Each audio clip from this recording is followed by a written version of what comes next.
Gaurko bigarren elkarrizketan, lehen aipatu den bezala, Pello Iriarte kolaboratzailea dugu, baina gaur ez bakarrik historia kontuekin, baizik eta argitaratutako liburua ere aurkezteko, Baztan bidasoa. Arratsaldeon, Pello. Arratsaldeon. Zer moduz? Ongi. Mentxe, bueno, ja denbora bat, unetorri gabe, eta, bueno, pues orduan ja... Ja, gogoekin. Bai, hoxe. Eta, bueno, hori, Baztan bidasoa liburua argitaratu duzu, ez? Bai, ja, pues, hilabete honetan ziren, ja argitaratzetik atera berrie, baina, eta orduan, bueno, pues, orain ja hasiko gara ja liburu aurkezten, hasiko gara ja batez ere duen hilabetean. Zen motatako liburua da? Bueno, liburua batez ere dira argazkiak, dira Baztan bidasoako loturak dituzten argazkiak, eta batez ere ukitu duguna hemen izan da Baztan bidasoako paisaia kulturala. Paisaia kulturala da holako kontzeptu bat arras zabala, eta orduan hemen denetai sartzen da, ez? Sartu dugu bai Baztan bidasoako ondare naturala, sartu dugu baita ere ondare kulturala, eta beti baita erabili dugu Baztan bidasoa ibaia, edo erabili dugu ardatza bezala, azken finean, da zonaldeko bailarak, zonaldeko txoko guztiak lotzen dituen gauza edo kontua. Orduan gaiak denetarik, ez? Historia, etnografia, ez dakit, ohiturak... Bai, bueno, hemen aurkibidean, noski ia dena argazkiak dira.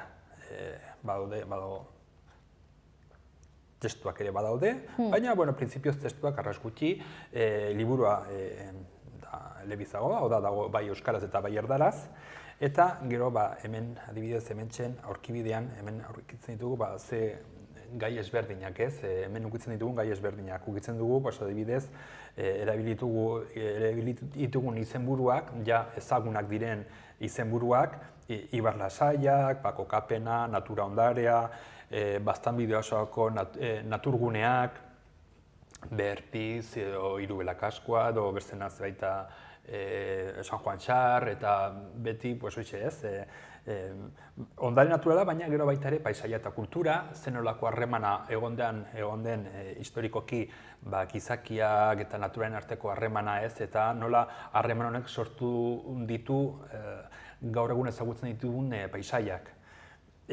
Basoak, baina baita ere landak, edo baita ere bazkalekuak, mendiko bazkalekuak, eta orduan, beti noski argazkekin, hau adibidez Gorramendi, hemen ikusten ditugu Pirineoak, hemen ikusten dugu adibidez hemen badago holako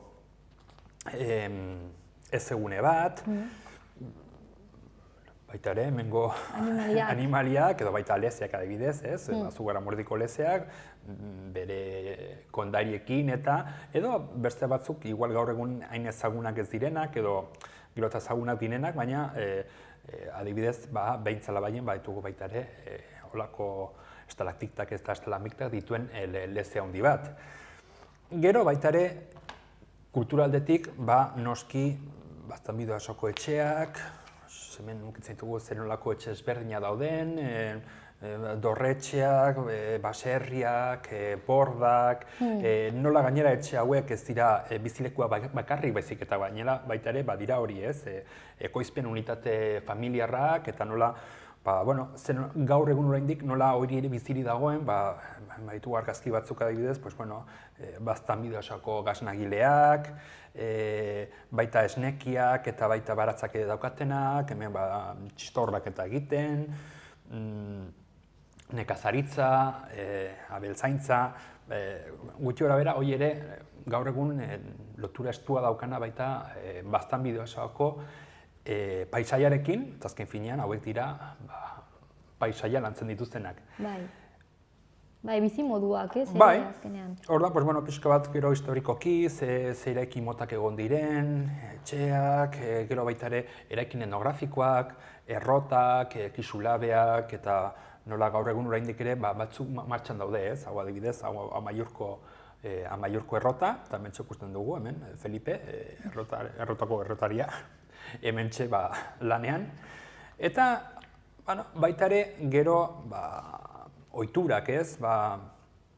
Elizak, hilerriak, baselizak, bestak, feriak, guztiak horixe ez, azken finean bastan bideoa paisaia kulturala hain zabala denez, gaia hain zabala denez, saiatu gara gai guztiak sartzen, ez sobera, ez modu sakon batean baizik eta pixka bat, hoxe ez, olako pintzelada batzuk ematen, eta noski pintzelada horiek emateko erabili ditugu argazki pila bat.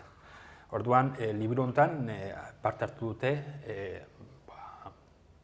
argazkilari batzuk, hasiera batean liburuan, hasi ginen Nitan Erosaba, Patxi Iriarte, Donestebekoa, eta orduan hasi ginen pixka bat ikusita berak bazitula argazki pila bat, nik ere banituen argazki batzuk, eta baita ere banituen testo batzuk prest, eta orduan hasi ginen liburuarekin, baina ikusi genuen oraindik ere falta zirela argazki gehiago, eta orduan harremanetan jarri ginen bastan bideosoako argazkilari batzuekin, ez denekin, zetaz eskegi erran, eske badaude pila bat.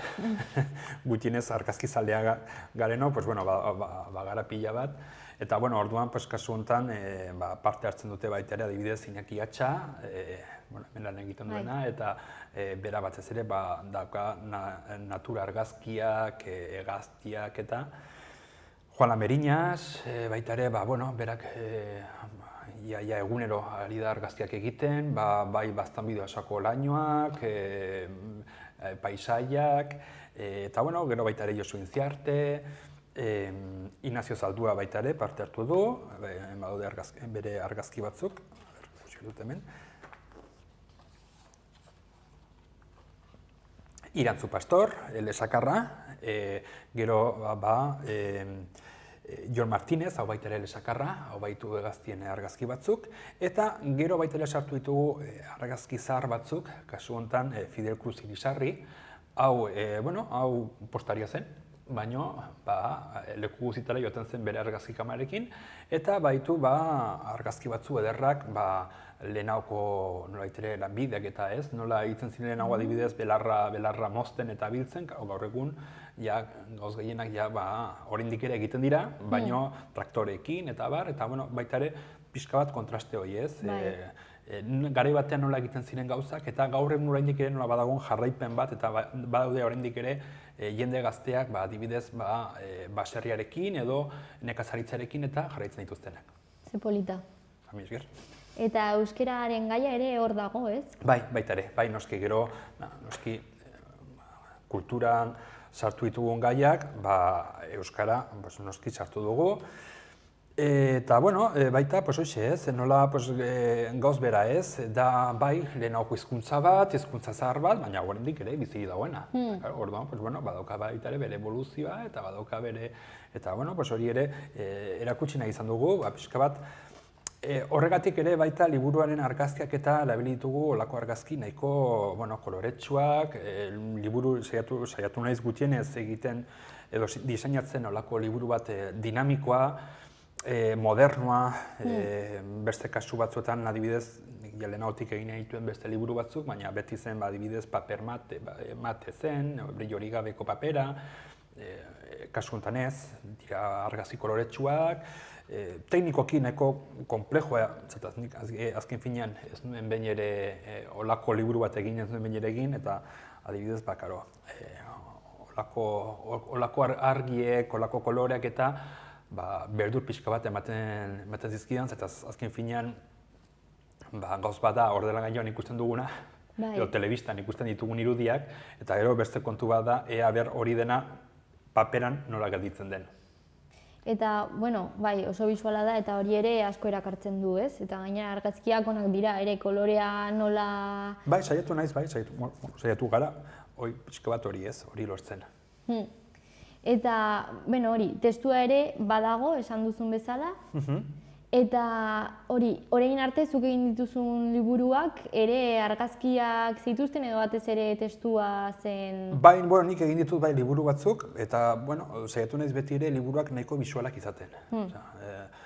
Lehenbizko liburu izan zen adibidez, orain dela urte batzuk, argitaratu nuen liburu bat, Don Jesus Jaimenenaren argazkiekin, hau zen, hiruitako apeza izan zen, eta 50-hirugarren hamarkadan, berak bultzatu zituen iruritan hainbat kulturekintzak, euskara adibidez, baina gero baita ere adibidez pilotaren munduan, dantzak, zen fenomeno bat. Eta orduan hori dena mugitu zuen, gazteak eta jarraitu zioten, eta orduan gainera bazituen argazki pila bat. Eta argazkilekin argitaratu zen liburu bat, eta ongi, baina kasu honetan argazkiak zuri beltzak ziren, eta batez ere teknikoki ez zenain konplexua, eta gainera batez ere irudiek zaukaten balioa zen balio dokumental bat, hor agertzen zen jendea eta bar. Gero beste bigarren liburu batean, estetikoki eta horrela teknikoki konplexuago, zen bastan, paisaia eta etnografia, bastan gudalak argitaratuta eta gero berehala agortu zena, naski orain berriz ere berargitaratu behar dute, orain urte amaieran, eta kasu honetan, argazkiak baino marrazkiak ziren. Eta marrazkiak koloretsuak eta baita ere saiatu nintzen goz erakargarri bat egiten, eta batez ere horreko berotasuna eta kontutan izan eta ze gaiak ukitzen ziren, batez ere etnografiaren kontua, hori ez pixka bat berotasun hori ematen. Eta hau berriz saiatu naiz beste gauz bat egiten, beste ikuspegi moderno batekin. Hori, konparatu zein izango zenuke dela bere berezitasuna, liburu honena? Hau batez ere da arras-bisola da, besteak edola ziren, baina gero baita ere argazkiak oso argazki teknikoak dira. Hortaz, badoden ere argazki batzuk, baina hemengo argazki gehienak patxiriartek egindakoa dira, gero baita ere lamerinaz, eta bakarrik azalan, nahiz eta azala nahiko igual pixka bat iluna gelditu zaigu, baina ikusten dugu ez, pixka bat hemen zer saiatu garen egiten hemen hau da Xorroxin. Baina, Xorroxin, orain artio beti ikusi ditugu, Xorroxingo argazkia beti egunez, eta normala, zertaz berez, egin behar dugu gauz desberdinak egin behar ditugu, eta kasu honetan egin behar dugu liburuen azalan jartzeko, espres hemen jartzeko, Xorroxin baino gabaz. Eta orduen hori teknikoki beste kontu bat da. Onginen goizeko 2 orduak arte, onginen argazkia egiten, eta azkenean sortu genuen ateratzen olako irudi bat, eta berez, hoxe da, gabaz egindako argazki pila bat badaude, kontraluzeak, euskaraztakin nola erten den, argilunak edo olako... Kontrako argia ezakit. Eta, egia esan da oso polita, ikusten da hor, ur-jauzia argituta ez, baina hor izarrak ere agertzen dira. Hemen daude izarrak, ura berdea, noski, argia sartuz gero, gero konturatzen gara, berez, argazkilaritzan, batez ere gabaz, zenolako koloreak agertzen direnez, adibidez, itzalak urdinak dira. Gaua, zerua urdina da. Ura, berez, bai Kantaurikoan eta baita ere kasu honetan ere, Xorroxingo putzua, argituz gero eta esposizio luzetan horrela, baita ere ura berdea ateratzen da. Haude kontu batzuk, normalian egunez nabaritzen ez direnak, baina gero gabaz bai, eta neko berexia gelditzen da dena. Orduan, esango zenuke liburu hau dela orain arte egindako estetikoena, ez? Baita ere, egia da, hemen parte hartu dute, hoxe ez, aize jende gehiago parte hartu du, beste liburuetan, Don Jesusen liburuan, Don Jesusen argazkiak ziren, iruitarrak liburuan, gero bastan paisaia etnografian, horiek ziren horko irudi denak nik egindako irudiek ziren, nahiz eta hor gehienak marrazkiak ziren, eta hau berriz, hau hortaz, saiatu gara gauzak egiten, beste adibidez, tapa gogorra dauka. Hau izan zen kasi-kasi, lujozko liburu bat.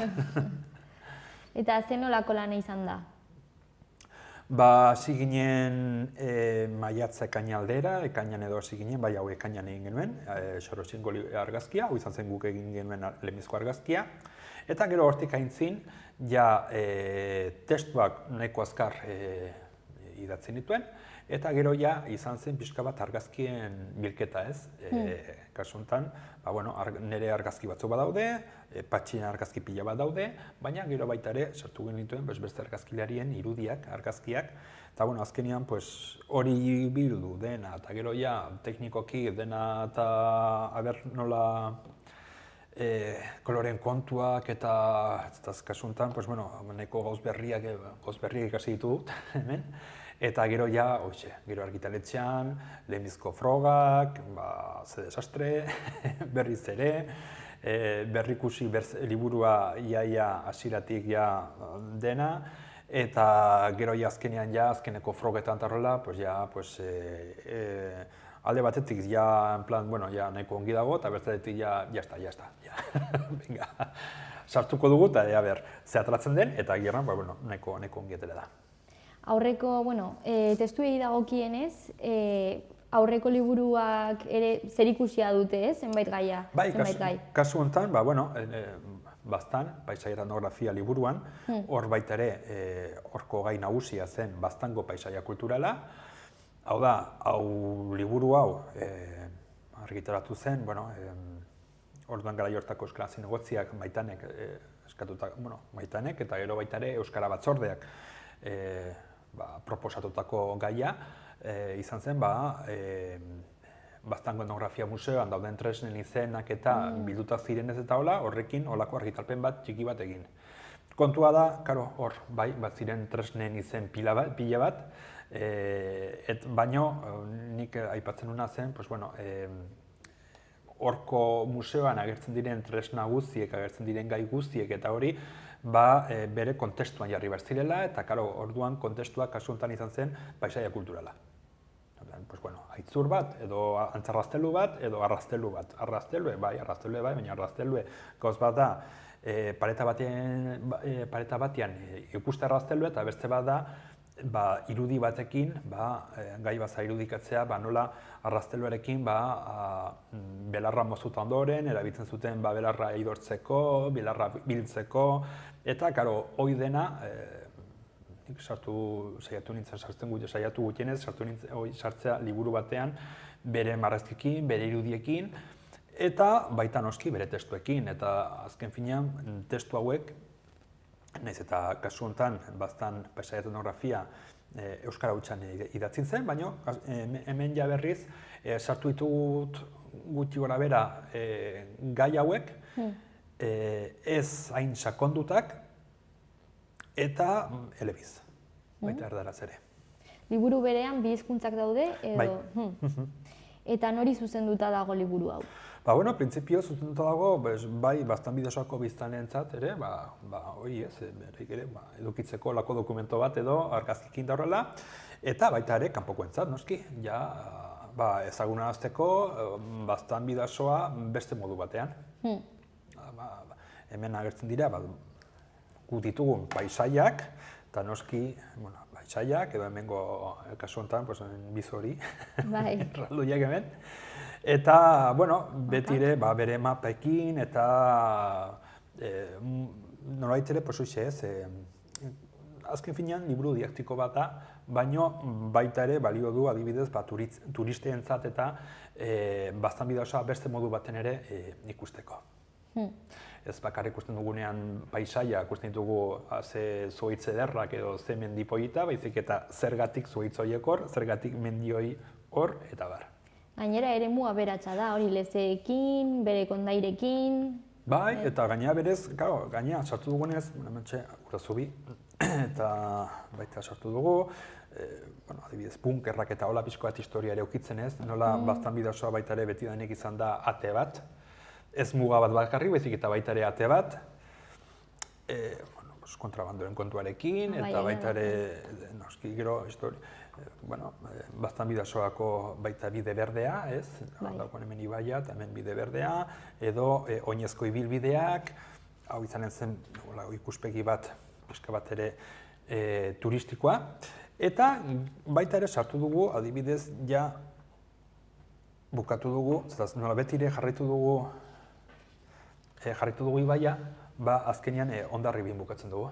Eta orduan Txingudi ingurua, Irun, Hendaia, Hondarribi, Eta ja, bueno, orduan ja sartu ditugu ja azkeneko irudiak, eta gero baita ere kontuan izan, eta Osabak ere urpekaritzan aritzen dela, eta bai zituen argazki pila bat urpekaritzako argazkiak, Hondarribin eta egindako argazkiak, baita ere sartu ditugu, orduan, bueno, liburu kompleto balitu da. Ez da bakarrik Baztan bidasoa, ez da bakarrik mugatzen Nafarroko aldean eta basoak, mendiak eta baizik, eta gero ere itsasoa adibidez ere sartu dugu itsasoa, baino baita ere Hondarribin eta hor dauden ohiturak eta baita ere aipatzen dira, arrantza, eta hola bukatzen da, baita zen liburuaren. Bai, azkenean ere bizilagunak ez, amankomuneko kultura hor dago. Bai, azken finean, ibaia berbera da. Bai. Eta, bueno, orain argitaratuta dago, eta orain zer? Bueno, orain ja, hasiko gara ja, hasiko ditugu aurkezpenak. Ja, abenduaren 7an, Donostebeko herriko estatuan, atxaldeko 7etan, gehienak arratsaldeko 7etan izanen dira aurkezpenak. Orduan, 7an, ja Donosteben. 9an, 9 larunbata, hau berriz eguerdian eta irisarri lanen. Hor, dira oraintxe bertan kultur ekitaldi batzuk antolatzen, baude Baztan bidasoko margolariak eta beren lanak eta aurkezten, eta orduan aprobetxatuko dugu baita ere guk ere jardunaldi hauetan liburu aurkezteko. Kasu honetan izanen zen larunbatan, abenduaren 9an, goizeko 11etan, eguerdiko 11etan. Gero berriz 15an, beran, baita ere atxaldeko 7etan, hor berako kulturetxean. Berez ez kulturetxean, baizik eta ondoan daukaten eraikin bat, bera landetan aski izena du. Horein buruz nahi zorbitzen. Gero ja, 20an Irunen, Irungo liburutegian, hor udaletxean aintzinean. 21an Lesakan, Lesakako udaletxean. Eta ja amaituko dugu, abenduaren 22an, bukatuko dugu ja Elizondon. Elizondon, Arizkunenea kulturetxean. Entretenitutak egoteko aukera, orduan, ez? Oso egun entretenigarriak.